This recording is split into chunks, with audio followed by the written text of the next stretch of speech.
قل انما اعظكم بواحدة ان تقوموا لله مثنى وفرادا ثم تتفكروا ما بصاحبكم من الجنة ان هو الا نذير لكم بين يدي عذاب شدید۔ تم فرماؤ میں تمہیں ایک نصیحت کرتا ہوں کہ تم اللہ کے لیے کھڑے رہو،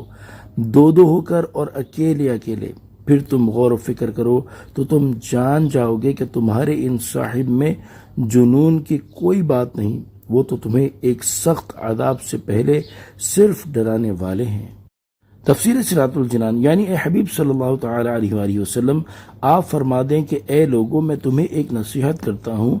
اگر تم نے اس پر عمل کیا تو تم پر حق واضح ہو جائے گا اور تم وساوس اور شبہات اور گمراہی کی مصیبت سے نجات پاؤ گے۔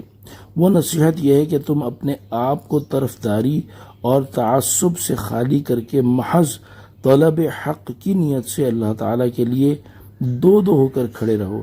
تاکہ باہم مشورہ کر سکو اور ہر ایک دوسرے سے اپنی فکر اور سوچ کا نتیجہ بیان کر سکے اور دونوں انصاف کے ساتھ غور کر سکیں، اور اکیلے اکیلے کھڑے رہو تاکہ مجمع اور ازدحام سے طبیعت میں وحشت پیدا نہ ہو اور تعصب، طرفداری، مقابلہ اور لحاظ وغیرہ سے طبیعتیں پاک رہیں اور اپنے دل میں انصاف کرنے کا موقع ملے۔ پھر تم سوچو اور سید المرسلین صلی اللہ تعالی علیہ وآلہ وسلم کے بارے میں غور کرو کہ کیا جیسا کہ کفار آپ کی طرف جنون کی نسبت کرتے ہیں اس میں سچائی کا کچھ شائبہ بھی ہے؟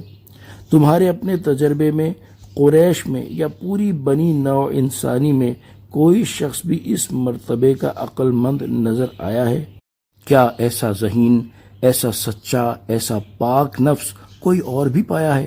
جب تمہارا نفس حکم کر دے اور تمہارا ضمیر مان لے کہ حضور اقدس صلی اللہ تعالی علیہ وآلہ وسلم ان اوصاف میں یکتا ہیں، تو تم یقین جانو کہ تمہارے ان صاحب میں جنون کی کوئی بات نہیں، وہ تو اللہ تعالیٰ کے نبی ہیں اور تمہیں آخرت کے عذاب سے پہلے صرف ڈرانے والے ہیں۔ قل ما سألتكم من اجر فهو لكم ان اجری الا علی اللہ وهو علی کل شیء شہید۔ تم فرماؤ میں نے تم سے اس تبلیغ پر کوئی معاوضہ مانگا ہو تو وہ تمہارے لیے، میرا اجر تو اللہ ہی پر ہے اور وہ ہر چیز پر گواہ ہے۔ تفسیر صراط الجنان۔